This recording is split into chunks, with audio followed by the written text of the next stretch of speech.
Serial Anupama में अनुपमा अनुज को आद्या के बारे में बताती हुई नजर आएगी। दोस्तों, हम आपको बता दें कि अनुज आद्या चिल्लाने लगता है और कहता है कि आद्या, तुम मुझे छोड़कर कहाँ चली गई हो? तुम मुझे छोड़कर इतनी दूर चली गई कि वहाँ से कभी वापस आ ही नहीं सकती। तुम भगवान के पास कैसे जा सकती हो अपने पापा को अकेले छोड़कर? वही अनुपमा अनुज से कहती है कि आप शांत हो जाइए, हमारी आद्या को कुछ भी नहीं हुआ है, हमारी आद्या बिल्कुल सेफ है। देखिए हमारी आद्या कितनी सही सलामत है, वो यूएस में है। ये सुनते ही अनुज खुश हो जाता है और कहता है कि अनुपमा, लेकिन मुझे तो अंकुश भाई ने कहा था कि हमारी आद्या भगवान के पास चली गई है, तो फिर ऐसा कैसे हो सकता है?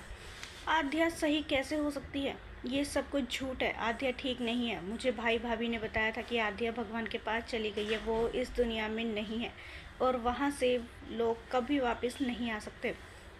तभी अनुपमा कहती है कि भैया भाभी ने आपसे झूठ बोला था, वो आपसे सारी प्रॉपर्टी हड़पना चाहते थे, आपसे झूठ बोला था ताकि आप आद्या के चक्कर में पागल हो जाओ और वो अपना मतलब निकाल सके। हमारी आद्या बिल्कुल सेफ है, अमेरिका में है। यशदीप सर से मेरी खुद बात हुई थी, उन्होंने खुद आद्या का पता लगाया था और यशदीप सर मुझसे झूठ नहीं बोल सकते। वहीं देविका भी कहती है, अनुज तो अनुपमा की जगह किसी दूसरों की बातों पर यकीन कर रहा है। अनुपमा तो उससे कह रही है ना कि आद्या बिल्कुल सही है, तो ठीक है। मैं जानती हूँ अनुपमा कभी झूठ नहीं बोल सकती।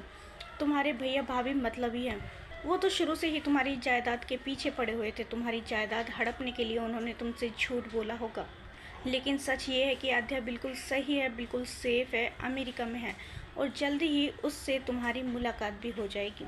वहीं अनुज कहता है, देविका तुम बिल्कुल सही कह रही हो, मुझे तुम्हारी बातों पर यकीन है। मैं जल्दी ही अपनी आद्या से मिलूँगा और देखना, जब आद्या मुझसे मिलेगी तो बहुत खुश होगी अपने पापा से मिलकर, और उससे मिलने के बाद मैं उसे कहीं भी नहीं जाने दूंगा, मैं हमेशा उसे अपने पास रखूँगा।